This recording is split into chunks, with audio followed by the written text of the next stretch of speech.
एक ही रास्ता, और जीसस ने कहा यह रास्ता संकरा है।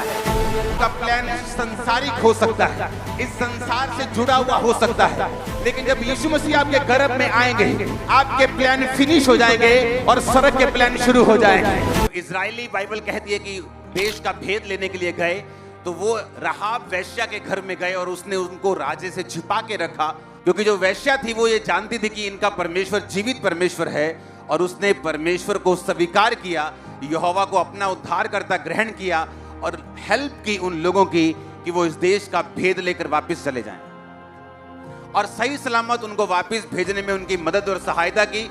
और उन लोगों ने वायदा किया कि जब हम इस देश को मारने के लिए आएंगे तो तुझे और तेरे पूरे घराने को, जो तेरे घर में छुपा होगा, उसको हम छोड़ देंगे। और बाइबल कहती है राहाब एक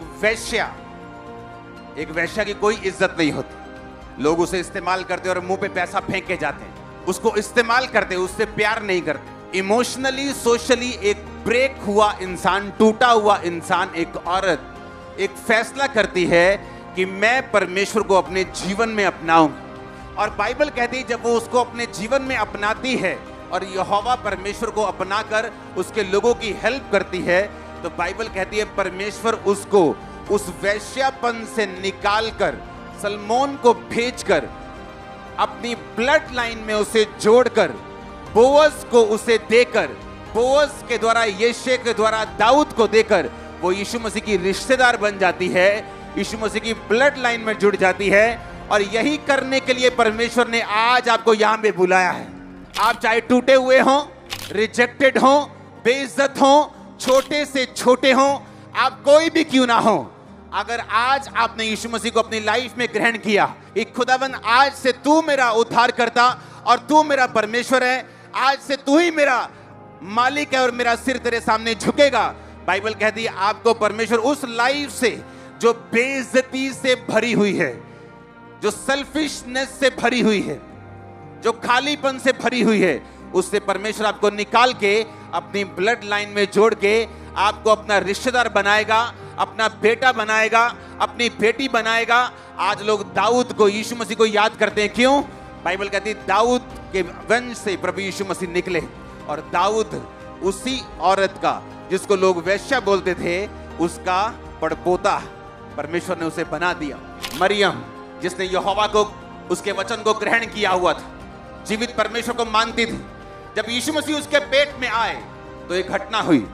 उसकी मंगनी होने से पहले वो पवित्र आत्मा की ओर से गर्भवती पाई गई। उसके सारे प्लान्स धरे के धरे रह गए और जीसस क्राइस्ट का प्लान उसकी लाइफ में स्टार्ट हुआ।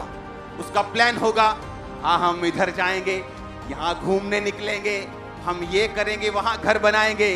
लेकिन जब शादी से पहले होली स्पिरिट से प्रेग्नेंट पाई गई, तो खुदा ने कहा ये मेरे ही संतान है जो तेरे पेट में है।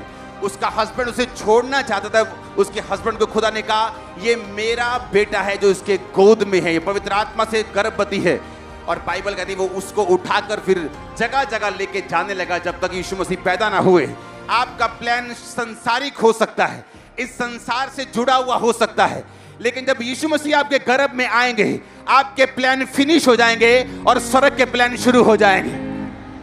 और आपका प्लान आप तक सीमित है, स्वर्ग का प्लान आप तक, मेरे तक, हजारों करोड़ों तक सीमित है। वो सीमित भी नहीं, असीमित है।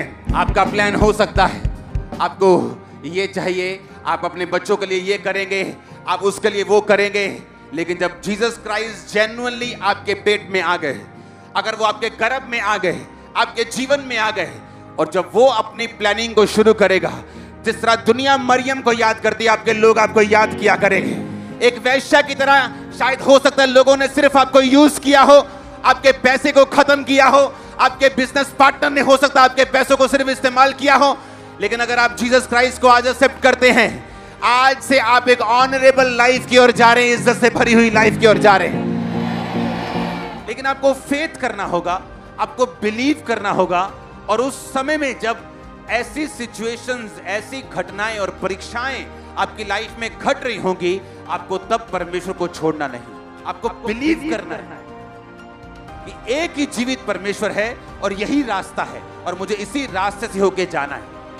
आप थक जाएंगे, उस रास्ते को छोड़ देंगे, लेकिन याद रखें जाना उसी रास्ते से पड़ेगा, और कोई रास्ता नहीं, कोई बी प्लान नहीं, एक ही रास्ता। और जीसस ने कहा यह रास्ता संकरा है, संकरा, मुश्किल है, तंग है, लेकिन थोड़े हैं जो इसे पाते हैं। आप उन थोड़ों में होंगे इन जीसस में।